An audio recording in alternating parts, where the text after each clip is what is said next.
말씀은 마태복음 6장입니다. 마태복음 6장 5절에서 8절까지 말씀. 마태복음 6장 5절에서 8절까지 말씀을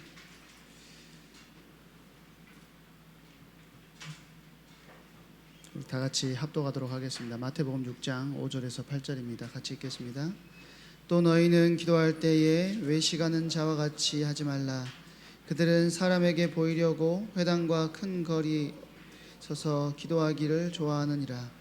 내가 진실로 너희에게 이르노니 그들은 자기 상을 이미 받았느니라. 너는 기도할 때에 내 골방에 들어가 문을 닫고 은밀한 중에 계신 내 아버지께 기도하라. 은밀한 중에 보시는 내 아버지께서 갚으시리라. 또 기도할 때에 이방인과 같이 중언부언하지 말라. 그들은 많은 들으실 줄 생각하느니라. 그러므로 그들을 본받지 말라. 구하기 전에 너희에게 있어야 할 것을 하나님 너희 아버지께서 아시느니라. 아멘.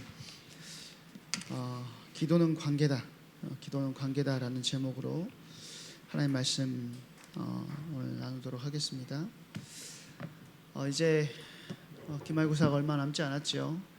7월 초니까 뭐 일주일, 2주일 정도 남은 것 같습니다. 우리가 문제 앞에 서면 늘 내 힘과 내 능력으로 그것을 해 나가려고 하는 경향들이 있습니다. 사실 근데 그런 상황 속에서 우리가 알아야 될 것은 뭐냐면 저와 여러분이 어떤 존재로 부름 받았는지를 아는 것이죠. 사실 우리는 기도가 중요하다는 것을 알고 있어요. 기도라는 메시지, 기도에 대한 메시지를 듣지 않아도 기도가 중요하다는 것은 다 압니다. 그렇죠? 성경도 우리에게 뭐라고 이야기하냐면 쉬지 말고 기도하라고 명령해요. 저번에도 한번 말했던 것 같은데 성경에서 가장 힘든 명령 중에 하나가 항상 기뻐하라, 쉬지 말고 기도하라, 범사에 감사하라인 것 같습니다. 여러분 그거 돼요? 이거 되는 사람 내가 진짜 안 되더라고요. 저는 목사고 메신저로 항상 늘 앞에 서지만 항상 기뻐하라가 안 돼요. 맨날 짜증나고 쉬지 말고 기도하라 됩니까? 되냐고. 안 되잖아. 범사에 감사하라 돼요. 이거 제일 안 되는 거잖아. 범사 성적이 안 나왔는데 감사하래. 근데 사실 제일 어려운 것들인데 성경은 우리에게 분명히 뭘 이야기하냐면 쉬지 말고 기도해라 라고 이야기한다라는 거죠. 근데 이거 뭐 사실은 저번에도 말씀드렸던 것처럼 이건 그걸 안 하면 안 된다의 개념보다는 방향성을 이야기하는 거예요. 우리가 어떤 방향성을 가지고 살아가는지, 우리가 흔들리더라도 그 영적인 나침반을 주님께 마치고 살아가는 것이 중요하다고 말씀드렸죠. 근데 이게 쉬지 말고 기도하라는 말을 우리가 들었을 때 실제로 기도는 우리에게 기쁨보다 부담으로 느껴질 때가 많다라는 거죠. 해야 하는 것을 알지만 잘 안 되고, 기도해야 된다는 생각은 있지만 기도가 자연스럽게 이어지지 않는다라는 거예요. 왜 그럴까요? 왜?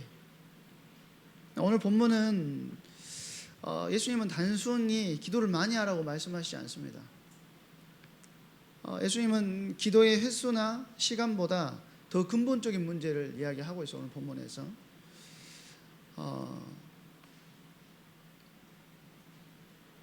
그것은 어떤 문제에 대해서 이야기를 하고 계시는 거냐면 우리가 기도를 무엇이라고 생각하는가, 그리고 기도로 나아가는 그 하나님을 어떤 분으로 알고 있는가 하는 문제에 대해서 지금 오늘 다루고 있다는 것이죠. 우리가 생각했을 때 기도가 없는 종교는 없습니다. 그러지 않나요? 기도가 없는 종교는 없어요. 모든 종교는 다 기도를 해요. 근데 사실 우리 성경이 말하는, 그리고 복음이 말하는 기도는 뭐냐면 단순하게 종교적인 행위가 아니라는 것이죠. 모든 종교들이 하기 때문에 우리도 해야 된다라는 개념이 아니라 하나님과 우리의 관계 위에 세워져 있는 것이 기도라는 사실을 기억해야 됩니다. 하나님 우리의 아버지시고 우리는 그분의 자녀이기 때문에 기도할 수 있다라는 거예요. 며칠 전에 어떤 그 메시지를 들었는데요. 이집트에서 기독교 부흥이 일어나고 있대요. 그러니까 300만 명이 예수님을 영접하고 주님께 돌아오는 역사들이 일어났다라고 이야기하더라고요. 근데 이제 어떤 대학 교수가 나와가지고 거짓말하지 마라 막 하면서 줄여서 말한 게 몇만 명을 이야기했냐면 100만 명을 이야기했어요. 그러니까 100만 명이 예수님을 영접했대요. 근데 이집트에서 그런 일들이 일어날 수 있었던 그 원인이 뭐냐면 이게 그 돈 벌러 나간 사람들이 그리스도인들이 IS 이제에 잡혀가지고 죽게 된 거예요. 그래서 이제 그 사람들한테 이제 IS 테러 집단에서 이야기를 한 겁니다. 너네가 예수 안 믿는다고 하면, 너네 지금 돈 벌러 온 거 돈도 다 주고 너네 살려서 돌려보내줄게. 그렇게 이야기를 했대요. 근데 실제로 그 사진을 찍어놓은 게 있더라고요. 근데 그 처형의 장소에서 그 어느 누구도 예수님을 부인하지 않고 모두 죽었다고 이야기를 합니다. 근데 그 일이 이집트에 알려진 이후에 어마어마한 부흥의 역사가 일어나게 됐다는 거예요. 사실 우리가 생각했을 때 아니 그냥 잠깐 안 믿는다고 하고 살고 나서 다시 신앙생활 하면 되지 않는가? 라고 생각할 수 있어요. 근데 그 사람들은 뭘 느꼈냐, 가지고 그런 순교의 결단들을 할 수 있었을까? 그런 생각을 했어요. 사실 이게 관계의 문제라고 저는 생각을 하거든요. 하나님과 나와의 관계, 이 관계를 절대 끊을 수 없고 하나님의 자녀라는 사실을 절대 내가 버릴 수 없다라는 사실을 분명하게 알았기 때문에 그들의 신앙을 고백하고 그 길을 갔을 뿐이고 두렵지 않았을 뿐이에요. 그런데 하나님은 그 순교의 결단을 통하여서 어마어마한 부흥의 역사를 이집트 안에서 일으키고 있다는 것이죠. 사실 기도도 마찬가지입니다. 우리가 하나님과 우리의 기도의 관계를 놓쳐버리면 사실 기도 자체가 잘못된 방향으로 갈 수 있다는 거예요. 오늘 마태복음 6장 5절에서 6절에서 예수님은 먼저 외식하는 자들의 기도를 말씀하시죠. 기도의 잘못된 모습 두 가지를 이야기하시는 거예요. 또 너희는 기도할 때에 외식하는 자와 같이 하지 말라. 여기서 중요한 것은 그들이 기도하지 않는 사람들이 아니었다라는 것입니다. 기도를 하는데 어떻게 했다고요? 외식하면서 다른 사람들에게 보여주기 위한 기도를 했다라는 것이죠. 유대인들은 특별하게 정해진 시간에 기도했고 회당에서도 기도했고 큰 거리에서도 기도했어요. 겉으로 보면 누구보다 규칙적으로 정시 기도 시간마다 기도했던 그런 사람들이라는 거죠. 그러니까 우리가 사실 우리 주변에 이런 사람이 있으면 아마 그 사람을 보면서 믿음이 좋다라고 말했을지도 모릅니다.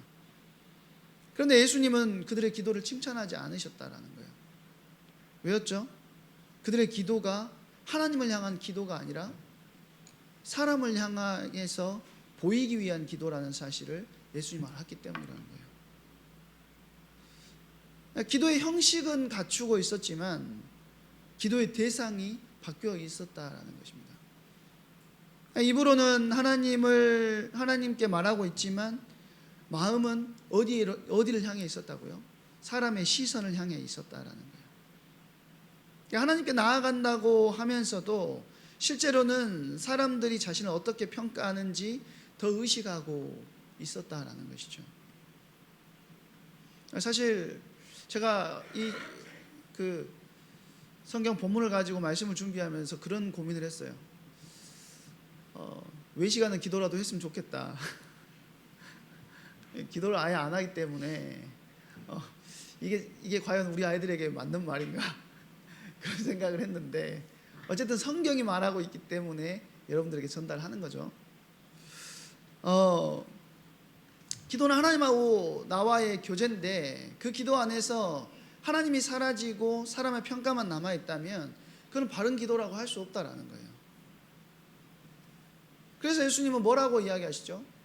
너는 기도할 때에 네 골방에 들어가서 문을 닫고 은밀한 중에 계신 내 아버지께 기도하라, 이렇게 말합니다. 그래서 골방은 장소 자체를 이야기하는 게 아니에요. 사실 예수님께서도 실제로 어디에서 기도하셨죠? 산에 올라가서도 기도하시고 또 들에서도 기도하셨고 또 여러 장소에서 기도하셨어요. 근데 예수님께서 말씀하신 골방은 단순하게 어떤 특정한 공간을 말하는 것이 아니라 사람의 시선이 사라지고 하나님만 남는 자리를 말하는 거예요. 그러니까 아무도 나를 보지 않고 아무도 나를 평가하지 않고 아무도 나를 칭찬하지 않는 자리에서 오직 하나님 앞에 서가지고 하는 기도, 그것이 진짜 기도라고 이야기하고 계시는 거라는 거죠. 우리는 사실 사람들의 시선을 굉장히 의식하며 살아가죠. 그러지 않습니까? 저도 시선을 의식하기 때문에 말씀을 좀 짧게 해보려고 노력합니다. 네? 그러나 기도는 그 모든 시선을 내려놓고 하나님 앞에 서는 거라는 거예요. 내가 믿음 좋아 보이기 위해서 하는 것이 아니라 하나님 앞에서 진실해지기 위해서 나아가는 것이 기도라는 것이죠. 또 다른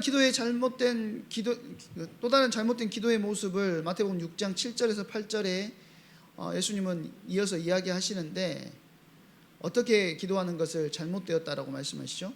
기도할 때에 이방인과 같이 중언부언하지 말라. 이방인들은 말을 많이 해야 신이 들을 거라고 생각을 했습니다. 그래서 같은 말을 계속해서 반복하고 의미 없는 말을 계속 외우고 오래 간청하면서 자기들이 섬기는 신이 간청하면 자기들이 섬기는 신이 움직일 거라고 생각했다는 거예요. 혹시 여러분 남묘 호랭개교 아십니까? 남묘 호랭개교라고 그 SGI라고 있는 게 다 남묘 호랭개교잖아요. 근데 이제 그 일본에서 온 종교인데 남묘 호랭개교의 특징이 뭔지 알아요? 기도가 그 남묘 호랭개교를 외우는 거예요. 남묘 호랭개교, 남묘 호랭개교, 남묘 호랭개교. 그걸 계속해서 입으로 외우는 거예요. 그러면 자기의 문제, 자기의 현실의 문제를 해결해 줄 거라고 착각하는 것이죠. 그걸 성경은 중언부언하는 기도라고 이야기하는 겁니다.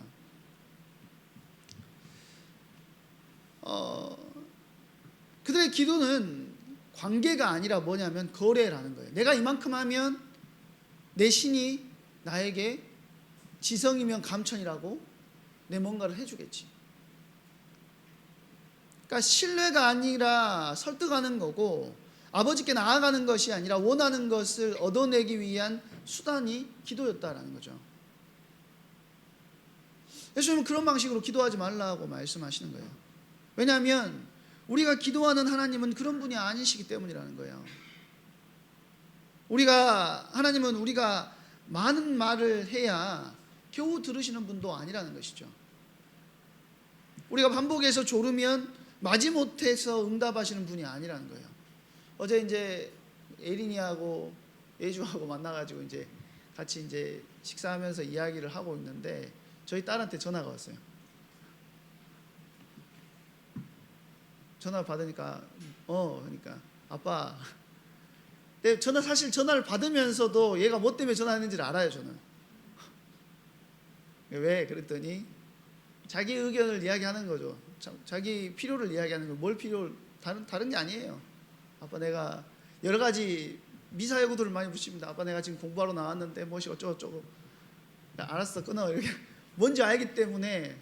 그러고 나서 이제 바로 용돈을 보내셨는데, 예린이가 그런 이야기를 하더라고요. 자기 아빠한테 전화를 하면 알았다고 하고 그냥 용돈을 보내주신다는 거예요. 그 말은 무슨 말이냐면, 육신의 아빠도 우리가 전화를 하면 우리의 필요를 안다라는 거예요. 그런데 오늘 본문은 뭐라고 이야기하냐면, 예수님은 이렇게 말씀하십니다. 구하기 전에 너희에게 있어야 할 것을 하나님 너희 아버지께서 아시느니라. 그렇게 이야기합니다. 하나님이 우리가 구하기 전부터 우리에게 있어야 될 것에 대해서 알고 계신다라고 이야기하신다라는 거죠. 이 말씀이 오늘 본문의 핵심입니다. 예수님은 예수님은 기도의 방법을 설명하시기 전에 기도의 대상을 분명하게 이야기해 주신다는 거예요. 우리가 기도하는 분은 우리 아버지시라는 거예요. 아버지는 자녀의 필요를 안다라는 것이죠. 자녀가 다 설명하지 못해도, 말로 정리하지 못해도 안다라는 거예요. 자녀가 숨기고 있는 연약함과 두려움까지도 안다라는 것이죠. 그렇기 때문에 기도는 하나님께 우리의 정보를 전달하는 시간이 아닙니다. 기도는 이미 나를 아시는 하나님 아버지를 신뢰하면서 그분께 나아가는 시간이라는 거예요. 그래서 하나님을 움직이기 위한 기술이 아니라 하나님과의 관계 안으로 들어가는 시간이 깊은 기도의 시간이라는 거예요. 내가 어떤 필요가 있어요.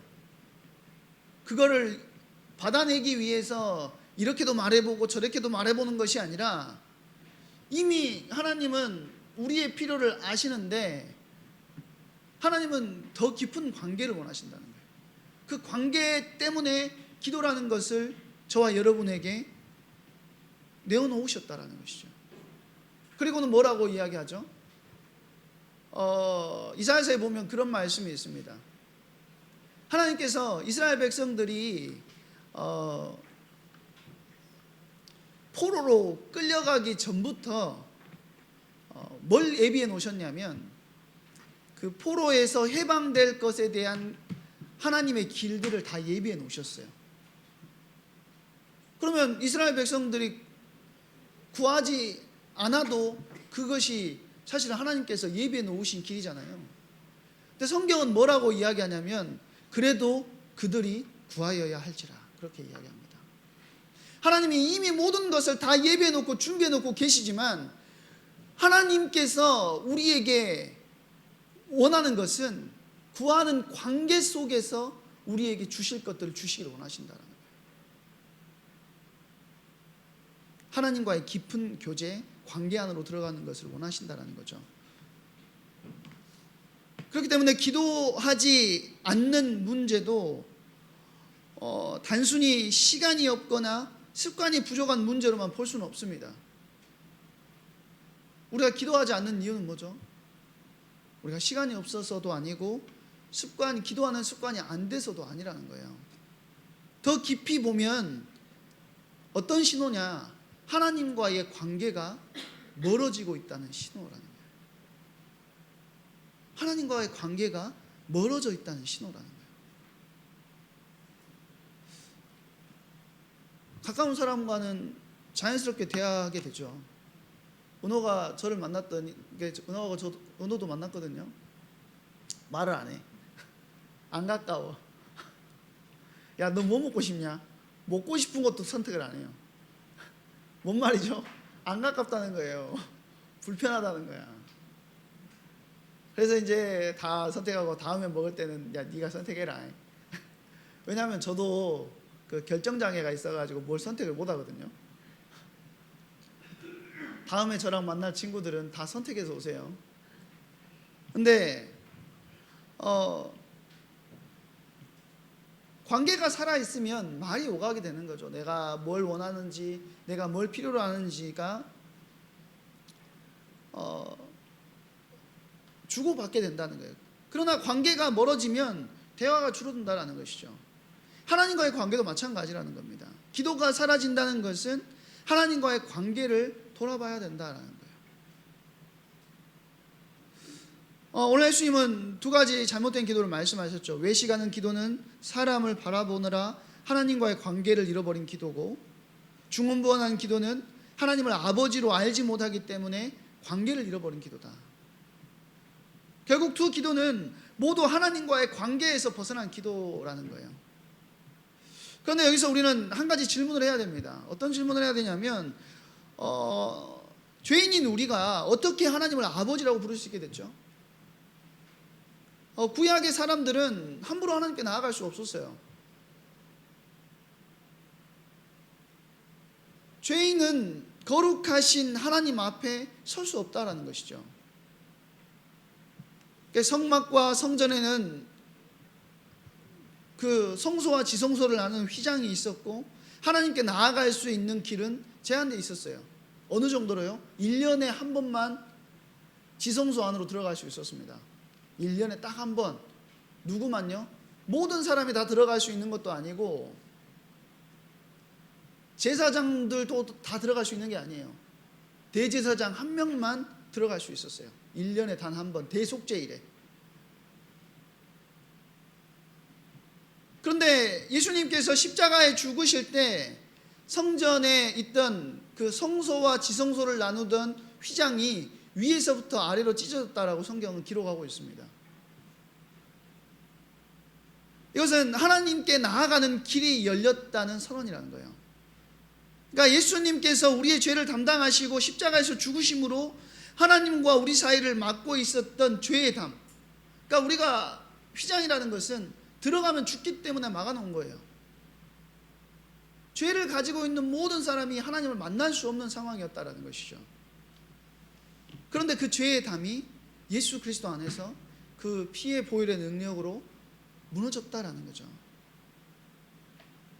우리는 더 이상 하나님을 멀리 계신 분으로만 부르는 사람들이 아니게 되었다라는 거예요. 요한복음 1장 12절은 뭐라고 이야기합니까? 영접하는 자, 곧 그 이름을 믿는 자들에게 하나님의 자녀가 되는 권세를 주셨습니다.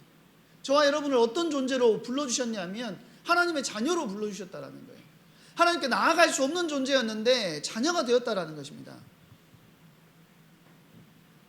그리고 그리스도 안에서 하나님을 아버지로 부를 수 있게 됐다라는 거예요. 기도는 이 관계 위에서 시작하는 겁니다.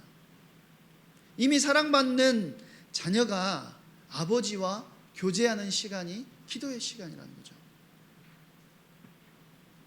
아까도 말씀드렸던 것처럼, 그러면 왜 우리가 기도하지 못합니까? 시간이 없어서? 기도를 몰라서? 많은 경우 우리가 하나님보다 더 다른 것들을 더 가까이 하고 있기 때문이라는 거예요. 하나님께 나아가는 길은 열려 있는데 우리가 다른 곳에서 만족을 찾고 있다는 것이죠. 과거에는 하나님께 나아갈 수조차 없었지만 지금은 길이 열려 있어요. 언제든지 우리가 원하면 하나님께 나아갈 수 있는 은혜를 누릴 수 있는 존재들이에요. 그러나 뭐 하고 있다는 거예요? 하나님보다 다른 것을 더 가까이 두고 하나님께 나아가지 않는다라는 거예요.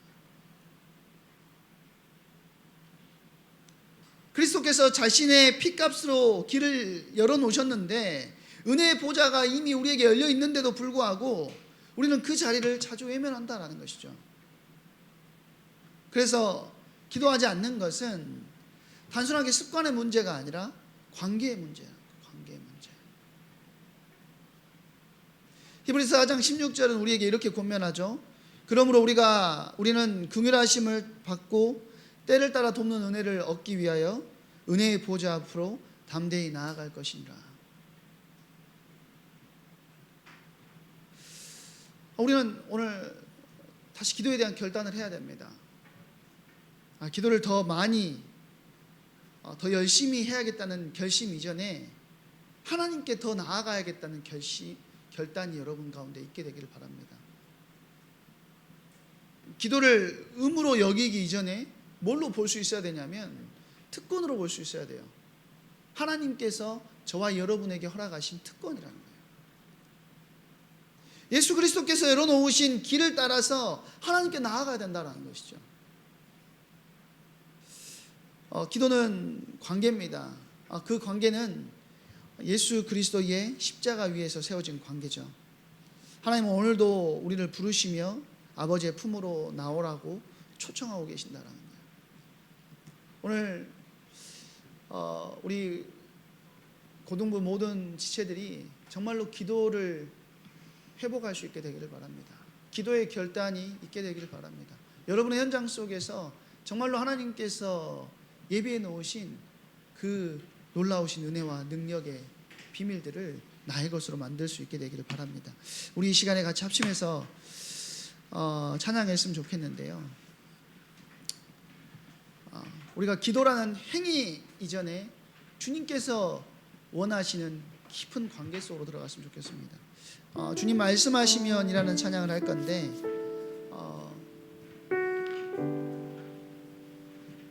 양은 목자의 음성에 귀를 기울인다라고 하죠. 우리의 목자 대신 그리스도께서 우리에게 말씀하시고 우리와 관계를 원하실 때 저와 여러분이 모든 자리에서 순종할 수 있게 되기를 바랍니다. 이 시간에 말씀하시며 찬양하시면서 내 모든 삶의 방향을 주님께 온전히